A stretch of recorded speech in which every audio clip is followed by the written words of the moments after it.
कि जो काहू पे सुनई बड़ाई,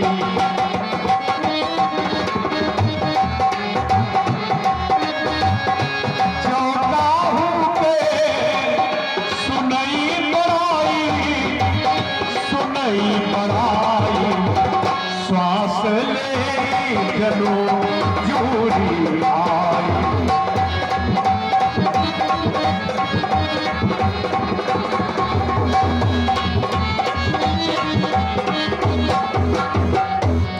इंसानों यदि किसी की बड़ाई को सुनता है तो मानो 165 डिग्री बुखार आ गया, बिल्कुल मरने वाले हैं। और जो काहू पर देख रही विपत्ति तो सुखी भय मानो जग नृपति। इंसानों को मानो हो जाए किसी का विनाश हो गया तो मानो दुनिया की संपत्ति मिल गई हो। ईर्षा की बात बताऊं आप लोगों को, एक परिवार में 3 व्यक्ति रहते हैं, ध्यान से। भोले बाबा को दया आई, 1 घंटा दे दिया, ये घंटा ले जाओ। शर्मिंदा है ये, जब वापस हस्तिनापुर आया तो एक कटोरे में जहर घोलने लगा कि जहर पी के मर जाना है। एक नारी ने अपमान किया। मामा शकुनी ने कहा, भांजी अरे तुम जहर पीकर मरो, ये हमें धिक्कार है, हम तुम्हें मरने नहीं देंगे, तुम्हें मरने नहीं दूंगा। चिंता मत करिए, दीपावली का त्योहार आ रहा है, इन पांडवों को अपने यहां बुलाओ, फिर हम तुम्हें उपाय बताएंगे। पांडवों को यहां बुलाइए। अब दुर्योधन ने पांडवों के पास ये सूचना भेज दिया कि इस बार यानी यज्ञ में हम लोग सम्मिलित हुए, लेकिन दीपावली इस बार हमारे साथ मनाना है तुम लोगों को। तो धर्मराज जी ने स्वीकार कर लिया। अब देखिए धीरे धीरे दीपावली का समय आया। दीपावली का समय आता है तो 5 पांडव द्रौपदी सभी हस्तिनापुर आए दुर्योधन के यहां। तो ये द्रौपदी, ये तो दुर्योधन की पत्नी भानुमति के कमरे में चली गई। 4 पांडव नगर घूमने लगे। 4 पांडव नगर घूम रहे हैं। धर्मराज दुर्योधन के पास आए, जहां केवल दुर्योधन, दुशासन और मामा शकुनी, यही 3 लोग हैं। चौथे आए धर्मराज। तो दुर्योधन ने देखा, आओ भाई साहब आओ, आपका इंतजार हम कर रहे थे, आइए। बड़े आदर प्रेम से बिठाया। इतने में मामा शकुनी पासे लेके आ गया, भांजे दीपावली का समय चल रहा है, आपस का मामला है, आओ द्विबाजी हुई जाए। तो धर्मराज कहने लगे, वैसे जुआ खेलने का शौकीन तो हूं, लेकिन आज मेरा मन नहीं कर रहा है मैं ये खेल खेलूं। धर्मराज जी ने कहा, भैया आपस का मामला है, अरे किस्मत आजमाइए। और जुआ का खेल भाई बहुत खतरनाक खेल है। धर्मराज जी ने कहा, वैसे जुआ खेलने का शौकीन तो हूं, पासे खेलने का शौकीन हूं, लेकिन आज मेरा मन नहीं कर रहा। जब दुर्योधन जिद करने लगा तो धर्मराज जी ने कहा, जिद करोगे तो यहां एक पल भी नहीं रुकूंगा। तो जैसे ही धर्मराज उठ करके चले तो ललकारने लगा, दुर्योधन क्या कायरों की तरह जा रहे हो कि ज्यादा कायर हम समझ गए, तुम कायर होके जाते हो कि तब तो धर्म जी लौट पड़े, बोले क्या दाम लगाते हो।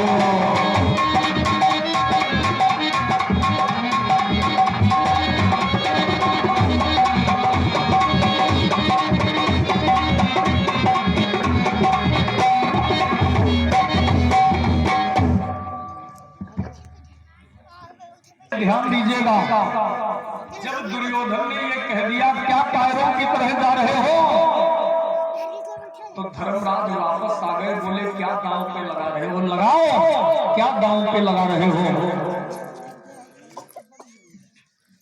तो धर्मराज मड़ियों की माला को निकाल कर दांव पे रख दिए।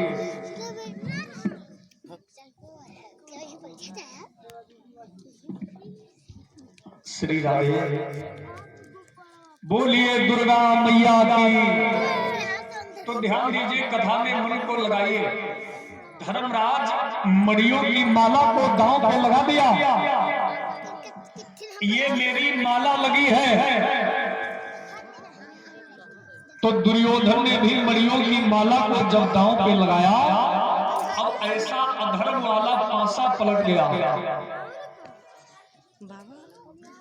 ये भैया भागीरथी मिश्रा जी 1100 मुद्रा का दान दे रहे। जरा तालियां बजा के भैया का सम्मान करिए। बहुत बहुत मंगल कामना है। ऐसे दानियों के लिए बहुत बहुत आशीर्वाद है। ये भैया धीरेन्द्र पांडे जी, जिनके द्वारा 2000 मुद्रा का दान हुआ है। जरा तालियां बजा के भैया का सम्मान करेंगे। बहुत बहुत साधुवाद है, बहुत बहुत धन्यवाद है। ये भैया वीरेंद्र पांडे जी, जिनके द्वारा 2000 मुद्रा का दान हुआ है। तालियां बजा के पांडे जी का सम्मान करिए। बहुत बहुत मंगल कामना है। अब धर्मराज बेचारे अपनी माला को हार गए। अब वहां तो अधर्म हो रहा है। जो भी गांव पे लगा रहे हैं वो हार रहे हैं। इंद्रप्रस्थ भवन हार गए, समाज हार गए, एक एक कर भाइयों को हार गए, और खुद अपने को दांव पे लगाया तो अपने को भी हार गए। बोले अब तो हमारे पास कुछ है भी नहीं, अब क्या लगाऊं। ये भैया लौकुश यादव जी 551 मुद्रा का दान दे रहे हैं। तालियां बजा के भैया का सम्मान करेंगे। बहुत साधुवाद है, बहुत बहुत धन्यवाद ऐसे दानियों के लिए। बोलिए गुरुदेव भगवान की। जयकारा थोड़ा तेज बोलेंगे। देखिए सबका मन भ्रमित हो गया है। 2 बार प्रभु का नाम सभी बोलेंगे तो शांति व्यवस्था बनाए रखे। पेड़ से बैठ जाइए आप लोग, और सभी लोग 2 बार प्रभु का नाम बोलेंगे। सब लोग बोलिए।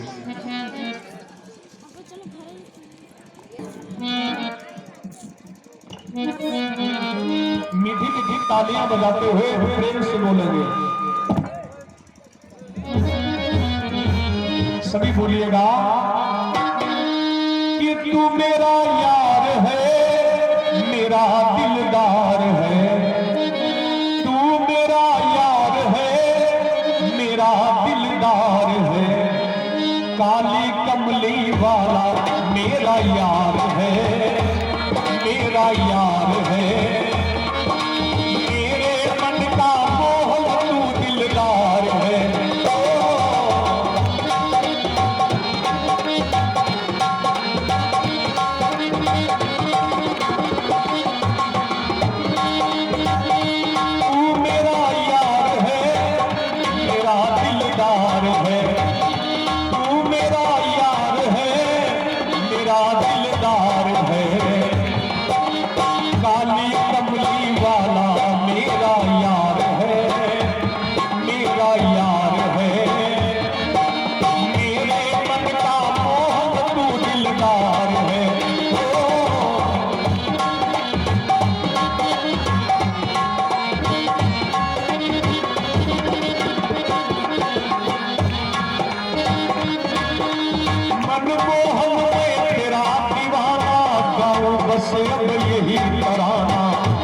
बस अब यही तराना।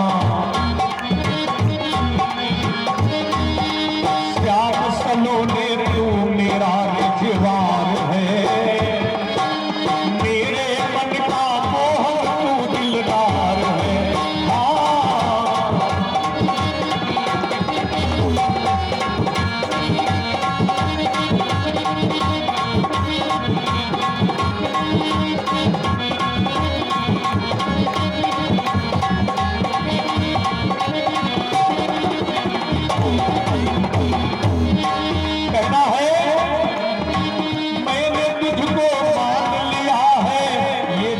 तेरे नाम किया है, ये जीवन तेरे नाम किया है।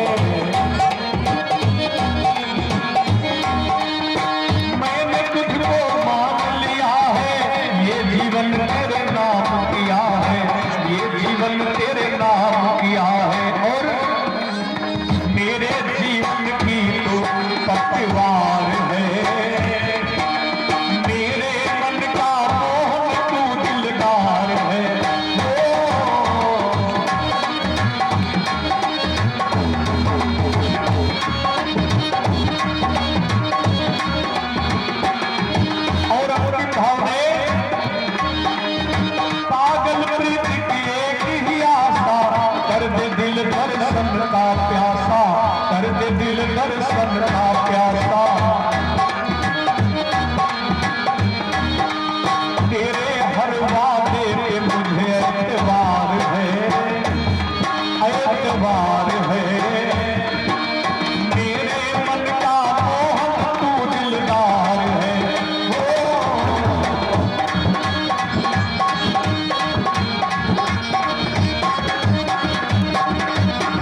दीदार है, काली कमली वाला मेरा यार है, मेरे मन का दिलदार है, ओ काली कमली वाला मेरा यार है, मेरे मन का मोहन तू दिलदार है। कृष्ण भगवान की तो हमारे पास कुछ है भी नहीं, क्या लगाऊं दांव पे। तो दुर्योधन ने कहा भी द्रौपदी है, उसे दांव पे लगाओ, यदि जीत जाओगे तो जितना हारे हो ये सब इकट्ठा दे दूंगा, और हार गए तो कोई बात नहीं। वैसे अपने को हारने के बाद में दूसरे पे अधिकार नहीं रहता, लेकिन इन्होंने द्रौपदी को भी दांव पे लगा दिया। ऐसा अधर्म का पासा पलट गया कि धर्मराज बेचारे द्रौपदी को भी हार गए। द्रौपदी को लगाया दांव पर, ऐसा अधर्म वाला पासा पलट गया कि बेचारे द्रौपदी को हार गए। दुर्योधन ने कहा भाई साहब राजनीति करते हो, लेकिन राजनीति करना तुम्हें मालूम नहीं है। अब दास हो हमारे, और दासों वाला काम भी सीख लीजिए। बंदी जनों के द्वारा पूरे हस्तिनापुर में ये सूचना पूरे हस्तिनापुर में ये सूचित करवा दिया। वही कथा में मन को लगाइएगा। धर्मराज सब कुछ हार गए। दुर्योधन ने कहा आज से दास हो मेरे। इधर चार भाइयों को जैसे मालूम हुआ कि धर्मराज जुआ में सब कुछ हार गए हैं, धर्मराज तो चिंतित है, उदास है, लेकिन चारों भाई सांत्वना दे रहे हैं कि भैया अभी तो केवल हम लोगों को हारे हो, यदि हमारे प्राण हार जाए तो आपके लिए अपने प्राण भी दे दूंगा। ये द्वापर का भ्रातृत्व प्रेम है पांडवों का। बंदी जनों ने पूरे हस्तिनापुर में ये बता दिया। एक घंटे के अंदर समस्त हस्तिनापुरवासी नर नारी दरबार में उपस्थित हो। बड़े ऊंचे ऊंचे आसन सजा दिए गए दुर्योधन के साथियों के बैठने के लिए। अब इधर 5 पांडव, इनके अस्त्र शस्त्र ले लिए गए, मुकुट वगैरह उतार के अलग रखवा दिया गया। 5 पांडव वहीं सिर झुकाए हुए बैठे, और दुर्योधन के साथी और दुर्योधन ये सब ऊंचे आसन पर बैठे। अब पूरा समाज वहां बैठा। तो दुर्योधन ने दुशासन से कहा है, दुशासन जिसने हमसे कहा था अंधों के अंधे होते हैं, तो जाओ उससे ये कहिए जाके कि हम लोग अंधे हैं, उसको कौन देखेगा। बता देना कि दुर्योधन महाराज ने भरे दरबार में बुलाया। तो दुशासन विचार करने लगा इतना छोटा काम हम अपने आप करें शोभा नहीं देता। तो दुशासन ने नौकर से कहा जाओ इस समय भाभी जी के कमरे में द्रौपदी है, यानी दुर्योधन की पत्नी भानुमति के कमरे में, तो उनसे कहिए जाके कि दुर्योधन महाराज ने बुलाया। तो नौकर पहुंच गया भानुमति के कमरे में, जहां द्रौपदी और भानुमति जी का वार्तालाप हो रहा। नौकर ने कहा क्षमा करिए महारानी जी, आपको दुर्योधन महाराज ने भरे दरबार में बुलाया। तो द्रौपदी कहने लगी तेरी औकात कैसे हो गई, एक महारानी से बात कर रहा। हम लोगों के यहाँ ये रिवाज नहीं है कि कोई नारियां भरे दरबार में जाए।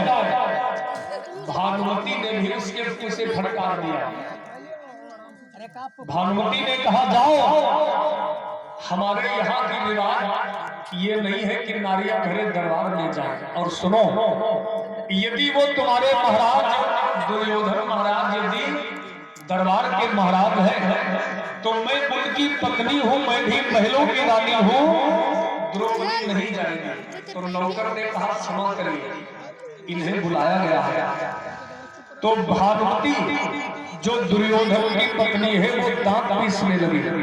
अब तो वैसे नहीं मानेगा कि हट जा मूर्ख, हट जा मूर्ख, वरना तोड़ा बरसाऊंगी, कि कह देना जाके राजा से नारियां कहीं ना जाएंगी।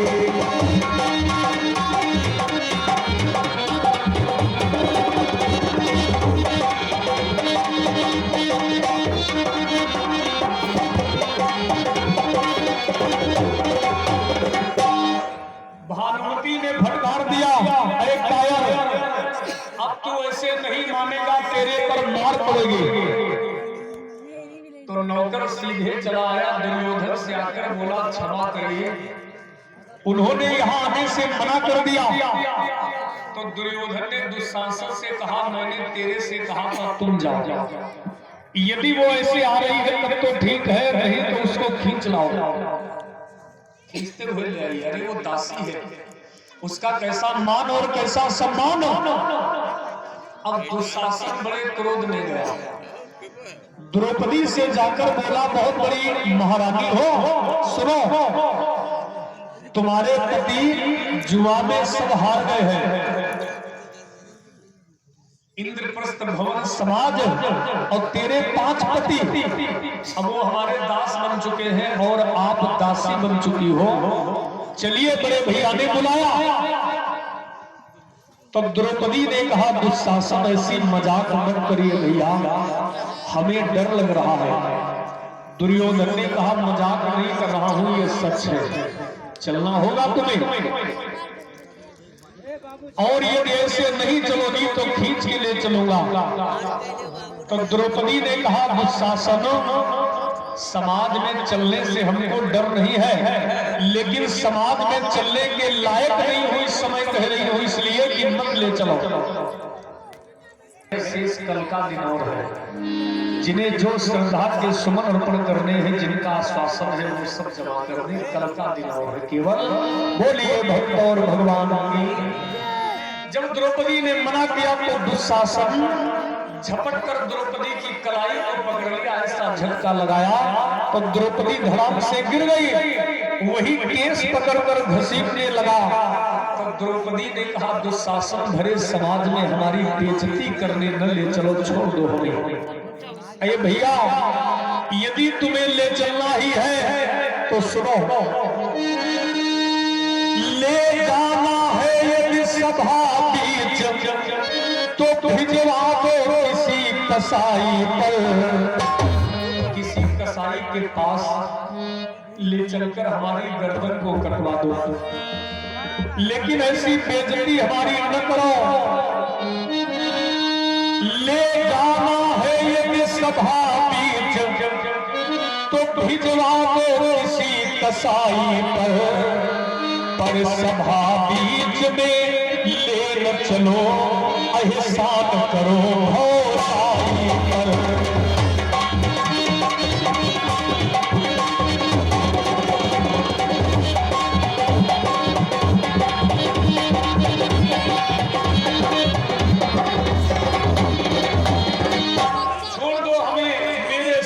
पीड़ा हो रही है, मैं चल रही हूं, छोड़ दो हमको।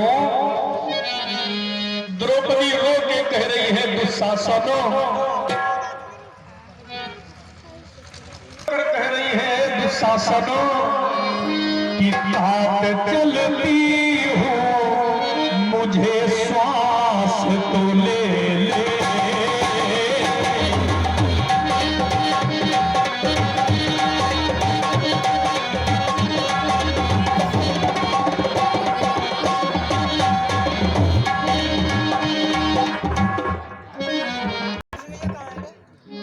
और ये 50 मुद्रा हमारे वादक भैया संदीप जी के लिए जरा तालियां बजाइएगा। बहुत बहुत शुभकामना है भैया जी को, बहुत बहुत साधुवाद है। आप चलती हूँ, मुझे श्वास तो ले ले।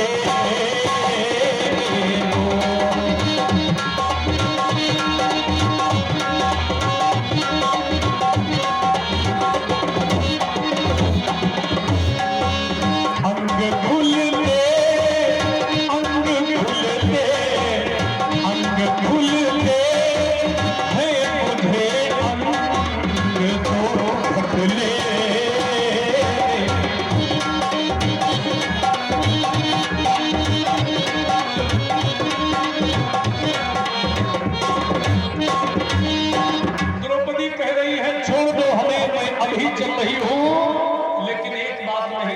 है केस पकड़कर ये घसीट लाया द्रौपदी को भरे दरबार में।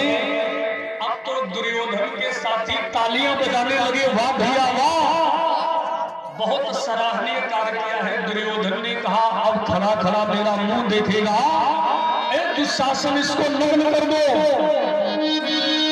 कि कुरुपति बोला रे दुशासन, क्यों खड़ा अचंभे में आकर, कि नंगी कर दे इस नारी को, बिठला दे मेरी।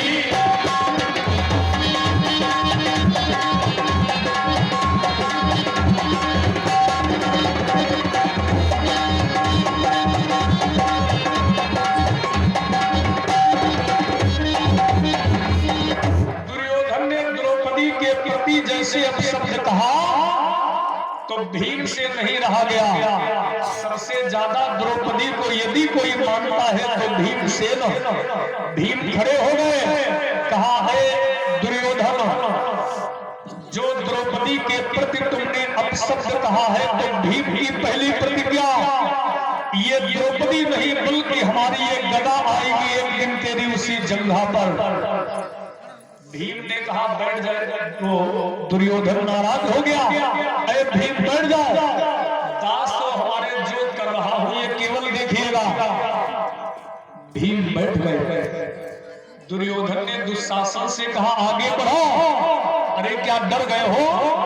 तो जैसे ही दुशासन फिर आगे बढ़ने लगा तो भीम दोबारा खड़े हो गए। ए दुशासन, भीम की दूसरी प्रतिज्ञा है, यदि तुमने द्रौपदी के शरीर में हाथ लगा दिया तो एक दिन अपनी गदा से तेरी उसी भुजा को तोड़ूंगा, तेरे शरीर के खून से द्रौपदी केस बांधेगी, अन्यथा ये केस खुले रहेगी, बांधेगी नहीं। द्रौपदी के प्रति जैसे ये दुशासन आगे बढ़ा, भीम ने दोबारा प्रतिज्ञा कर लिया, अपनी गदा से तेरी उसी भुजा को तोड़ूंगा, तेरे शरीर के खून से द्रौपदी केस बांधेंगे, अन्यथा केस खुले रहेंगे, बांधेंगे नहीं। दुर्योधन ने कहा अब मत बोलना दास हो हमारे, बैठ जाओ। भीम दोबारा बैठ गए। लेकिन जैसे दुशासन फिर आगे बढ़ने लगा तो भीमसेन दूसरी बार खड़े हो गए, कहा ए दुशासन तो ऐसे मानेगा नहीं। अब की बार भीम ने इन कौरवों की माता गांधारी को ललकार दिया कि ए गांधारी मां, यदि हमारी आवाज सुन रही हो तो भीमसेन की तीसरी प्रतिज्ञा कि माता गांधारी तुम हो सुन ले, जिनके पहले तुम केल भूले लो, कि फाड़ी के खाती दुशासन की पियब चुरुआ चुरुआ लो।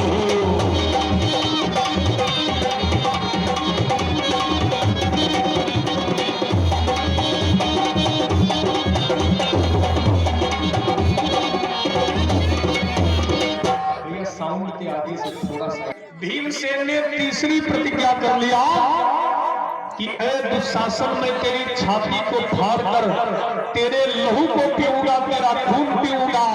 ये भीम की तीसरी प्रतिज्ञा। दुर्योधन ने कहा यदि अगली बार खड़े हो गए तो तेरा सिर धड़ से अलग हो जाएगा। धर्मराज जी अपनी कसम दे दिए भीम को कि मत बोलना, यदि अब कुछ कह रहे हो तो हमारी मर्यादा जा रही है, इसलिए मत बोलना। भीम ने सिर झुका दिया। इधर दुशासन झपट कर द्रौपदी की साड़ी पकड़ लेता है और खींचने लगा।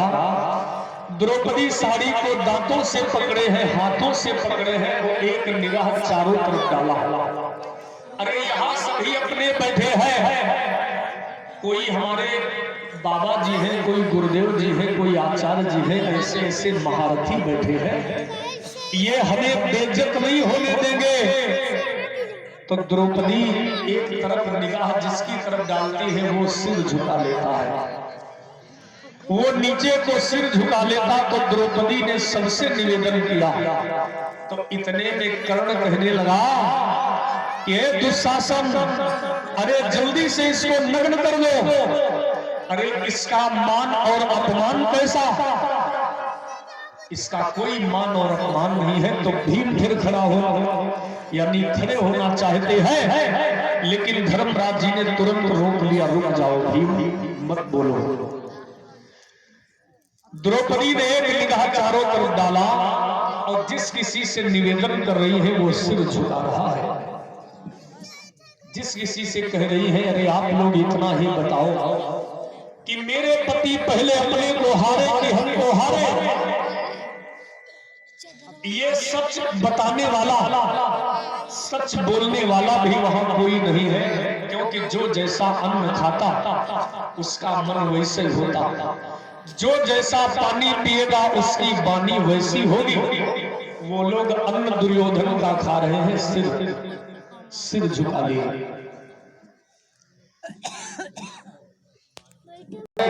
और मायके में परेशानी है तो फिर ससुराल की याद आती है। कन्या को दुहिता कहा गया, कन्या को दुहिता बोला गया। जब ससुराल पक्ष में द्रौपदी का अपना कोई नहीं दिखा तो द्रौपदी विचार कर रही है कि यहाँ किसी से खुशामद नहीं करना। अब अगर खुशामद करना है, बुलाना है तो अपने भैया कन्हैया को। तो द्रौपदी कैसे कृष्ण को पुकार रही है, कैसे बुला रही है, बड़े ध्यान से सुनेंगे। कुछ छंद है भोजपुरी शब्दावली में। ये द्रौपदी कैसे कन्हैया को याद कर रही है, श्याम सुंदर